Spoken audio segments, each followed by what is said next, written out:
Hi friends, இன்னைக்கு சூப்பரான kitchen tips தான் பார்க்க போகிறோம். எதை பற்றிய டிப்ஸ்னால், நம்ம திருவாதிரை களியெல்லாம் கிண்டினோம்னா கொஞ்சமாக ஒரு சிட்டி அளவு உப்பு போடணுங்க. உப்பு போட்டு பண்ணிங்கன்னா டேஸ்ட் அட்டகாசமாக இருக்கும். லாஸ்ட்டில் வந்து நம்ம குக்கர்லேயும் வச்சு வேக வச்சு எடுக்கணும். ஒரு விசில் விட்டு குக்கரில் எடுத்தோம்னா டேஸ்ட் அட்டகாசமாக இருக்கும். ட்ரை பண்ணி பாருங்கள். வீடியோ முடிஞ்சு ஸ்கிப் பண்ணால் பாருங்கள். வீடியோ பிடிச்சிருந்ததுன்னா லைக் பண்ணுங்கள், ஷேர் பண்ணுங்கள், கமெண்ட் பண்ணுங்கள். முதல் முறையாக பார்க்க இருந்தால் சப்ஸ்கிரைப் பண்ணி வைங்க. அப்போ தான் நாங்கள் போடுற வீடியோலாம் உடனே அப்டேட் ஆகும். சூப்பர் டிப்ஸுங்க. இந்த டிப்ஸோட ஃபாலோ பண்ணுங்கள். திருவாதிரை களி வந்து சேனலில் வரும் பாருங்கள்.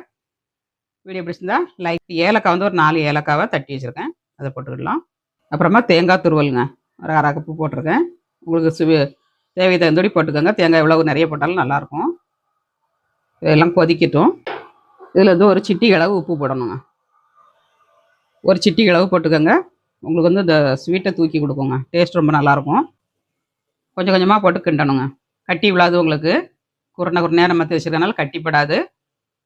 நமக்கு கிண்டிகிட்டே இருக்கணுங்க. இந்த மாதிரி கொஞ்சம் கொஞ்சமாக போட்டு கிண்டி விட்டுடணும்.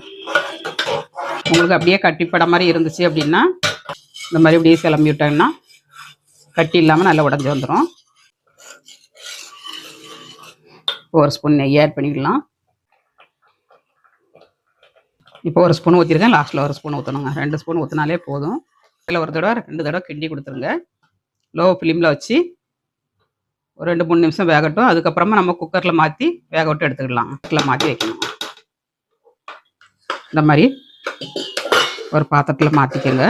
குக்கரில் உங்களுக்கு எந்த பாத்திரம் நிற்குமோ அந்த பாத்திரத்தில் வச்சுக்கோங்க. குக்கர் அடுப்பில் வச்சு கொஞ்சமாக தண்ணி ஆட் பண்ணிக்க. ஒரு 2 டம்ளர் ஊற்றிக்கோங்க. ஊற்றிட்டு நம்ம இதை அடுப்பில் அப்படியே வச்சு மூடி வச்சிடணுங்க. ஓப்பனாக வைக்கக்கூடாது. மூடி வச்சு நம்ம வேக விடணும். இந்த மாதிரி மூடி வச்சுக்கோங்க. ஒரு விசில்ல இறக்கிடலாம். நம்ம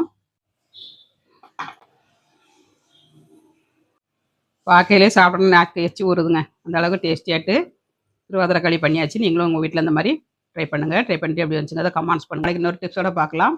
பாய்.